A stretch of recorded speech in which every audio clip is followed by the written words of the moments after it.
لما والضيافات بين الناس اللي تكمل تشوي وتعمل كسكسي بالعصبان واللي عاديوها قلية اللي يشرى علوش العيد ولا اللي سنة مكتبلوش وقرر يشري لحم ودوارة حاضرة. ديما احنا نكونوا حاضرين باش نعطيكم نصائح صحية خاصة مع ارتفاع درجات الحرارة، وزيدا باش نعرفوا أكثر طرق صحية لحفظ اللحوم وتخزينها. هذا الكل مع أخصائية التغذية والرجيم علاء القرقوري. عيدك مبروك أول حاجة ومرحبا بك. يعيشك. دونك عيدك مبروك حتى انت وللناس اللي يسمعوا فينا الكل على إذاعة ديوان اف. علاء، انت كأخصائية تغذية كيفاش مثلا عديت نهار العيد بطريقة صحية؟ احكي لنا. بون والله انا كونتر انه عبد يعمل ريجيم ولا يحرم روحه نهار العيد، فيكو العيد مره في العام. دونك بروفيتيت كما الناس الكل. بلبست البارح. اي بالطبيعه فما شويه تبغبيز. اما وقتاش انا نعطي نصيحه نقول رد بالك من هيك الحاجه ما تاكلهاش ولا حاجه كي يبدا عبد عنده مرض مثلا لطف عليكم الناس الكل كيما نقولوا مرض سكري ولا تونسيون ولا حاجه ولا كوليسترول ولا غيره. دونك لازمنا نعملوا دي بريكوسيون باش هيك العبد ما يتقلقش في نهار العيد، مش يقول هاكا مره في العام ما برا لبز الدنيا كيما نحب. دونك هنا بالنسبه لي انا ناكل من كل شيء. ونصحت العباد الكل زاد حتى في ريجيم جوست يحب يضعف اكل من اللي تحب، جوست ما تكثرش وكهو. دي كونتيتي صحيت مش ناكل بنهم نقول عليه عمري ما كليت، اما من كل شيء شويه شويه وكهو. به علا فما برشا توانسه يخليوا اللحم العلوش الثاني عيد معناها من غدوه باش يبداو يشويوه والا يحطوها في الكونجيلاتور. احنا مع احتراماتنا لكل العادات هذيا، اما من الناحيه الصحيه كيفاش تشوفها؟ بون هو ماذا بينا بعد ما نقص اللحم متى يبرد اللحم بالباهي بعد الذبيحه، وبعد نحطوه في دي ساشي ولا في دي بوات ونحطوه في الكونجيلاتور ديريكت. علاش؟ خاطر كما قلت انت تو مع السخانه قاعده تطلع. اذا كان انا باش نحط اللحم نتاعي في الفريجيدير العادي ومع نبدا حل سكر هيك الفريجيدير تمبيراتور تطلع تهبط، نجمو ريسكيو بمشاكل معناتها في الحفظ نتاع اللحم. دونك الله مني انا نقسمه ونحطه في الكونجيلاتور باقل ريسك، وكي باش نستعمل نخرج قبل بليله وكهو معناتها نستعملوا. به انت قلت الناس تذبح وتحط اللحم يبرد. بعد قداش وقت نجموا نشوي ونبداو نشويو؟ اسكو ماذا بينا نحطوها 24 ساعه ولا بعد 3-4 سوايع ولا؟ هو الفايده انه اللحم يبرد بالكدا. مثلا اذا كانك انت كملت مثلا قصيت العلوش وكل شيء كي تمس اللحمه تكون بارده سي بون، ما فيهاش هيك السخونيه نتاع الذبيحه. دونك احنا نقولوا مينيموم 4-5 ساعات، وبالطبيعه لازم يكون اللحم في بلاصه تبدا ايغي ما يش في الشمس. خاطر ساعات برشا عباد يقول لك والله مثلا فلان راهو مشى للجزار باش يقص له اللحم حطوا في الشمس في سد العلوش في سد اللحم. دونك هنا معناتها نوليو في مشكله. دونك بحطوا يبرد في الهواء في بلاصه ظل، تمبيراتور تبدا بليز او موان طايحه شويه باش تستحفظ وكهو معناتها. واضح. وبالنسبه لطريقه حفظ اللحوم في الثلاجه معناها من ناحيه طريقه التخزين، اسكو ماذا بينا في بلاستيك خير حكه ولا هذوك ساشيات كيما نعملوا العائلات التونسيه الكل؟ هو لي ساشي ولي بوات باهين، اما اكونديسيون يكونوا ديستيني للكونجيلاسيون. ديما نلقاو فما حاجتين، ما تلقى هيك لو سامبول كيما كعبه الثلج هكا صغيرونه، والا تلقى ان بتي تريانجل فيه رقم 5. دونك راهو البلاستيك هذاك اللي ديستيني للكونجيلاسيون، ما فيهش البيسفينول ا اللي هو بيرتورباتور اندوكرينيان، ويكون ديستيني هذاك بالذات البلاستيك للكونجيلاسيون. راهو يستحمل هيك التمبيراتور طايحه برشا، وحتى كي تخرجوا ما يفسدش معناتها الماتير ما تفسدش. دونك مش في اي بوات ولا في اي ساشي نحط فيها وكهو. وبربي زاده حاولوا انكم كان باش تحطوا في ساشي حاولوا انكم تنحيوا الهواء اللي في وسطه قد ما تقدروا، جوست باش تقعد الكاليتي نتاع اللحم باهيه. خاطر الهواء نعرفوا فيه لوميديتي، كي تحطوا انت هكاك يولي الثلج داخل في وسط اللحمه وتولي تهلك لي فيبر نتاع اللحم وتولي القومه والشبنين يولي شايح اللحم من داخل. دونك لو كانك تحب تستحفظ على الكاليتي والقوم تاع اللحم كي تحطوا في الساشي ولا في البوات لازمها تكون هيك ستيل تنجم تخرج منه الهواء باش تقعد مريقله ويقعد اللحم بنين. به نمشيو اعمق شويه. من الاكلات المفضله نتاعي الدواره. اللي يعني مسارن العلوش بالنسبه اللي يسمعوا فينا ما مش توانسه، دونك ما هماش قاعدين يفهموا واش معناها الدواره. شنو هي الطريقه السليمه انه معناها نكنجلوها؟ اسكو دو بريفيرونس احنا نقولوا نرصوا الدواره، اسكو نرصوها ونخبيوها مرصوصه والا ماذا بينا تتخبى كيف ما هي ونهار اللي نقرروا باش نعملوا دواره نخرجوها ونرصوها ونطيبوها؟ هما زوز صحاح. واللي يفرق بيناتهم هي وقتاش باش تكونسومي. دونك اذا كان انا باش نعبيها الدوره نتاعي وباش نستعملها في شهر شهرين قدام ماكسيموم، دونك نجم نعبيها على روحي ونستعملها على روحي. لو انا باش مثلا نقولوا عندي شكون باش يجيني من برا ونحب نطيبها له بعد 6-7 شهور، باش تعبيها انت فيها خضره وانسي دو سويت وفاحات وتحطها في الكونجيلاتور، ماذا بيك لا. دونك تنظف دورتك على روحك، تكونسيرفي كل حاجه وحدها، المصارن وحدهم، منديل وحده كذا، كل حاجه وحدها تحطهم في دي بوات، وكل وحده تخليها في كونجيلاتور، وكي تجبد باش تجبد حد الكونتيتي اللي باش تستعملها، خاطر كي تنحي من الكونجيلاتور وبعد ترجع للكونجيلاتور راهي اسقط حاجه للصحه. افكتيفمون هذا اللي باش نحكيو عليه. فما برشا ناس اللي تخرج اللحم بعد ما يسيب روحه، تستحق منه كميه صغيره برشا، وبعد ترجعوا للفريجدير. لا هونية سي لا كاتاستروف عسلامة للمشاكل نتاع الصحة. معناتها حاولوا مثلا، عاش نعطي اكزومبل، عبد عنده 4 من الناس في العائلة، دونك ياخذ ساشي ولا البوات يحط فيها 4 طروف اكاهو باش كي يجبد على حسب النومبر. واضح. فوالا، خاطر راهو خايب انك من تمبيراتور اقل متى ياسر طايحه موان 18 والكل، وبعد ترجع تحطها في التمبيراتور العاديه، وبعد تعود هيك لي بكتيريا يعملوا حفله ويعملوا عرس في وسط اللحم وتولي مشكله. حاسيلو نخافوا معناتها بالحق، راهو سي تري سنسيبل، ردوا بالكم راهي ما الحكايه نلعبوا بها حتى طرف. بعمليه انه اللحم يسيب روحه، نحن الديكونجيلاسيون قبل ما نطيبوا اللحم دو بريفيرونس وقتاش تصير العمليه؟ قبل بليله. قبل بليله. معناتها نقول باش نطيب اليوم الفطور الماث ساعتين، ولا نقول نبدا نطيب النص النهار، لازمني قبل ما نرقد في الليل نخرج اللحم نتاعي، ما يفسدش ما يصير له شيء. اي ما تخرجوا تحطوا في الفريجيدير. اوكي مش تمبيراتور امبيونت، من الكونجيلاتور يطلع للفريجيدير ويقعد هكاك باش يديكونجيلي بشويه بشويه، تمبيراتور تاعك بسياسه كي انت باش تجي طيب باش تلقى كل بياس على روحها ديجا تسيبت وباش تطيب على روحك. واضح. باهي، اكثر الاخطاء اللي يقعوا فيها التوانسه في ايام العيد، سورتو لي باسيون اللي يجيوك بعد العيد يقولوا لك راني عملت شري لي يا علاء. هو الاغلاط ديما تصير في وقت الماكله، وقداش كلا من حاجه، والا زاد في التطويل تلقاه يقول لك انا راني نقعد 4-5 ايام على بعض وناكل في اللحم. معناتها راهو حتى على البلان ديجستيف راهو كاسح، معناتها اللحم 4-5 ايام تاكل في اللحم وعلوش على بعض، وراهو المعده نتاعك باش تتعب، شويه عندك دي بالونمون، شويه عندك دي غاز، سورتو اللي في وسط العام ممكن ما هوش قاعد يكونسومي في لي كونتيتي ذوكا كيما في العيد. صحيح بيان ايفيدون. دونك بالحق معناتها نحاولوا انه حتى كي نبلغوا. وانا ساعه سالتني قلت ليش عملت في العيد، قلت لك كليت عادي، اما ما غير ما نفرط معناتها. دونك هنا اذا كان انا كليت نهار العيد اللحم، برا نزيدوا ثاني عيد مش نعاودوا ناكلوا اللحم، كهو سي بون معناتها نجم نرتاح، نزيد جميعها 10 ايام اخرين وبعد ناكل اللحم مره اخرى، على الاقل انا ما نريسكيش لا بكوليسترول لا بسوء هضم لا بحتى شيء، ويبدا كل شيء صحتي مريقله. ما تحاولوا انكم تحكموا استهلاككم، تبداو فاهمين بالضبط في شنو قاعدين تاكلوا. احسن ميثود علاء باش نطيبوا بها اللحم العلوش، يعني احسن ميثود والاخف على معدتنا، نسوتيوه نشويوه في الفور، هذه كلهم بنان هما. نعرف المعادله صعيبه برشا. بيجي نحكيو باغ اليميناسيون، دونك حاجه سوتي، دونك باش نعملوا برشا زيت ولا برشا زبده، ماذا بينا لا كملوا اللحم احمر ديجا فيه كونتيتي نتاع دهنيات طالعه معناتها. دونك احسن وحيد هما انك تشوي اللحم، اما تعرف كيفاش تشويه، هيك الكوش نواغ ماذا بينا نتفاداوها، تعرف كيفاش تشعل الكانون نتاعك. هذا الكولور نتاع الفحمه لازمها ما عادش تكون كحله، لازمها تولي جري باش يتنحى منها دونك اللحم كي تشوي ما لازمش يجي فوقه هيك الكوش الكحله نتاع الفحم اكزاكتومون. وي دونك لازمك تشعل الكانون نتاعك، تهدى النار شويه، ما تحطش اللحمه ديريكت على النار، لازم تبدا على السخانه وتبعدها شويه. صحيت متى في لي كونديسيون فافورابل نتاع الشويين باش اللحمه ما تكحلكش. سينو الفور زاد مش خايب الكل، جوست بالله ما تعملوش اللحم ديريكت في بابي الومنيوم، ديما نراها اللي هي كاتاستروفيك على الاخر. ولو انت تحبها اون بابيوت، اعمل بابي كويسون وبعد اعمل بابي الومنيوم باش على الاقل ما فماش الكونتاكت ديريكت نتاع الالومنيوم باللحم. توا اللي فما هذاك الساشيات اللي تنجم تحط فيهم اللحم، يبدا ساشي اون بلاستيك ويدخل الفور. ولا بون باش ما نكذبش عليك، انا ما شفتش ايش مكتوب عليه الحقيقه، ما نحبش نعطي معلومه ما نعرفهاش. اما شوفوا لو كان هو ديستيني انه يدخل في الفور، واذا كان هو اليمونتير فازي، اما حاولوا فك عليكم معناتها الحقيقه في الاخر تزو تحطوا راهو بلاستيك.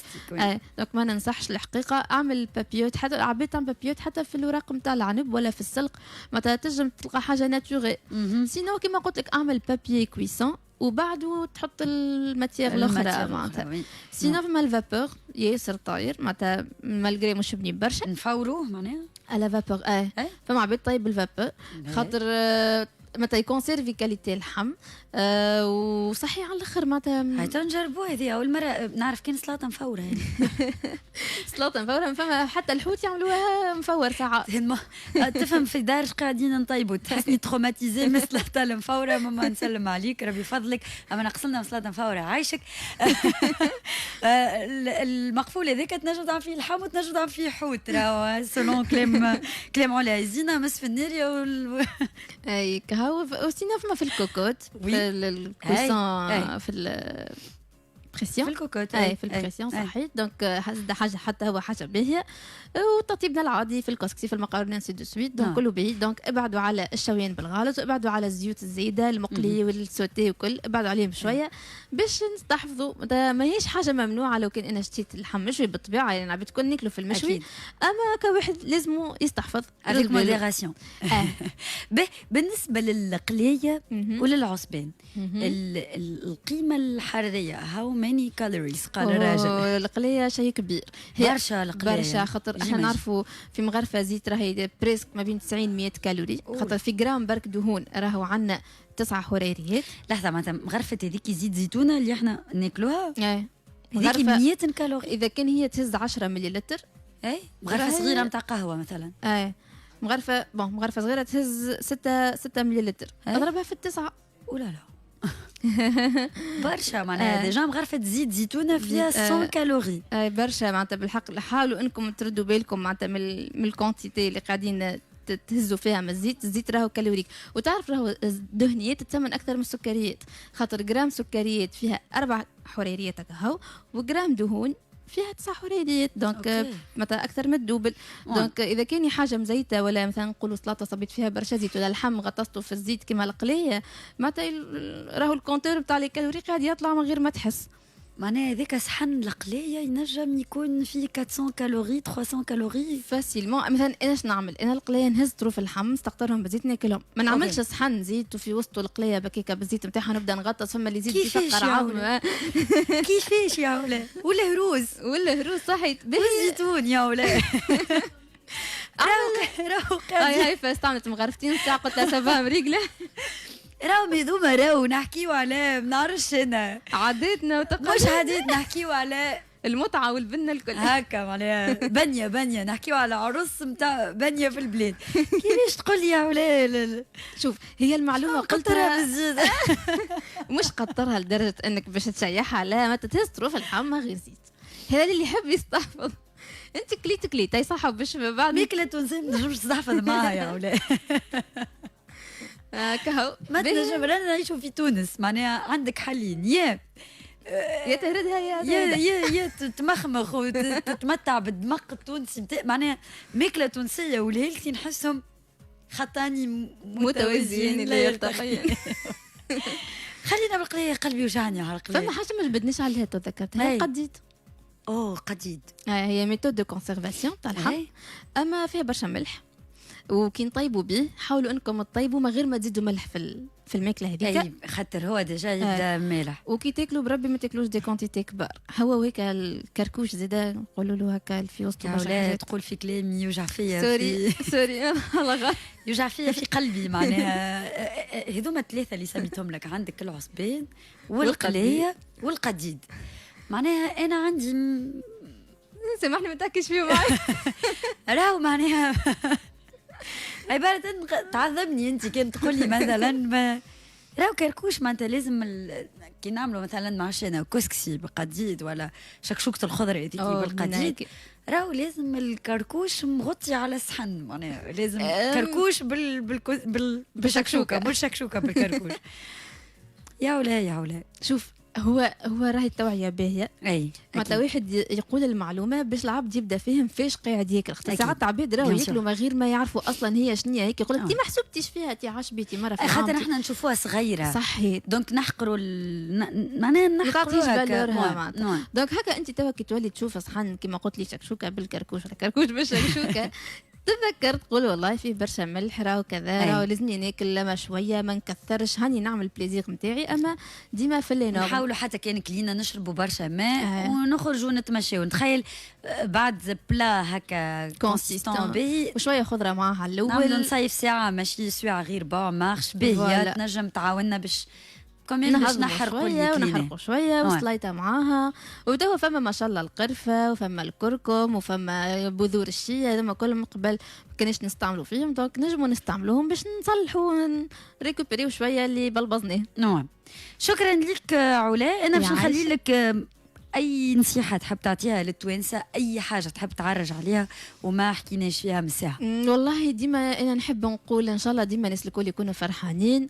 واحنا التوانسه عندنا برشا اعياد وبرشا لمات وخروجاتنا ديما بالماكله كلهم بالماكله فوالا حتى الاحزان اللطف عليكم الناس الكل ديما بالماكله. دونك بالحق ما تحس الماكله ديما حاضره في اي محضر. دونك اذا كاني انا عابد نعرف في شنو قاعد ناكل، شنو الحاجه اللي قدامي، وحابب اني نستحفظ على صحتي، راني نجم نعيش ناكل من كل شيء وما غير ما انا نضر روحي. اما هيك العباد اللي تلقاه ياكل يقول لك تي محسوب تي عادش بيه، تلقاه بعد 10 و15 سنه كي يكبر في العمر راهو باش يوصل ان سيغتان مومون باش تحرم من حاجات واللي يغزر ما عادش ينجم يستعمل. دونك علاش ما وصلني انا نولي لطف عليكم مريض بسكر ولا بتونسيون ولا غيره. دونك هاني نستحفظ من الاول من الصغرى، ناكل بشويه بشويه، نتمتع بحياتي كما قلت، ماهوش حرمان، راهو ريجيم عمره ما كان حرمان. اما استحفاظ ما يولي فيه حرمان كان لطف كي يبدا عبد عنده حاجه في صحته تفرض عليه انه ما ياكلش هيك الحاجه. دونك ما نوصلش روحي انا الغادي كهو نحاولوا نستحفظوا ان شاء الله يكونوا لاباس الناس الكل. ولا نحب نسال سؤال هو نعرف خارج الاطار نتاع العيد وكل، ولكن الناس اللي تو قاعدين يسمعوا فينا من وقتاش لازمك تبدا تفريني شويه شويه، معناها العمر المناسب للفريناج؟ خاطر احنا توا عندنا في الكولتور نتاعنا مازالوا صغيرات، خليهم ياكلوا، البدن مازال يتكون، مازالوا يكبروا اتسيتيرا اتسيتيرا. ما نوصلوا معناتها نقولوا لازمني نكبس سنتوره ولا لازمني نفريني كان بارتير من 40 ولا 45. والله توكي مش نجيبك اجابتي ما يمكن تصدمك. هو راهي محلك تجي تقرا وتشوف لي زيتود يقول لك راهي ملي تبدا هي فام اونسانت راهي لازمها ترد بالها على ماكلتها، خاطر اذا كان مثلا يجي ان غرو بيبي ولا حاجه راهو نجم يكون بري ديسبوزي باش تجيه مثلا ديابيت. دونك راهو ملي انت صغيرك في كرشك راهو لازمك تفكر في صحته، معناتها ما تقولش من وقتاش تبدا الفلاج. الانسان ينجم من لحظه اللي يتولد يكونوا بالطبيعه مثلا احنا ديما نقولوا لازمك معناتها من 0 ل 6 شهور لازم اليتمون اكسكلوزيف. علاش احنا ما نعطيوش للصغير ماكله من الاول؟ مثال على خاطر ليش معدته ماهيش قابله انها تهضمه. ساعات تشوف في حاجات معناتها من لي بارون عن قله وعي تلقاه يعطي في صغيره مثلا تاع 3 4 شهور راهي مغرفه عسل، راهي كارثه للصغير للبيبي. راهو قبل عام امبوسيبل يذوقوا العسل، معناتها ينجم تجي اون بكتيريا لطف حتى يوصل يمشي فيها الصغير. معناتها علاش معناتها اذا كان انا معناتها نوكل كيف ما يجي قال شنو هكا جدودنا عملوا تعداو في الغفله، راهو فما اللي تعداو في الغفله وفما اللي تعداو مش في الغفله وما نعرفوش بهم معناتها. دونك راهو متى الانسان متى انا نشوف اللي عبد مسؤول على صحته ولي بارون مسؤوله على صحه صغارهم من الاول. دونك من اول ما يجي العبد للدنيا لازم واحد يعمل دي ليميت، لازم يفهم فاش قاعد يقدم لصغيره. وراهو صغير الشوفي ستنس على حاجه راهو كي يكبر باش يلقى روحه سي ديجا واخذ لي زابيتود الباهين. مش انا كيما ماكله الخضره احنا عندنا مشكله انه الصغيرات براتيكمون كلهم ما يحبوش. بعد كي يكبروا نوصلوا لعمر معين نوليو نحبوا نعملوا الريجيم ونوليو بالضغط ونوليو بالسيف واللي هو ما يحبش ونوليو في مشاكل وتولي لوبيزيتي. ديجا هاك تشوف انت لوبيزيتي عند صغار قداش ماشيه وتزيد. هاو معناتها لازم واحد يكون يوعي روحه في الماكله من اول ما قد ما نبكروا قد ما باهي. شكرا لك علا القرقوري اخصائيه التغذيه والريجيم، انسنا برشا. يعيشك. ياسر فرحانه اللي انا عاود شفتك وتلاقينا. نشوف بعضنا ان شاء الله في مناسبات اخرى.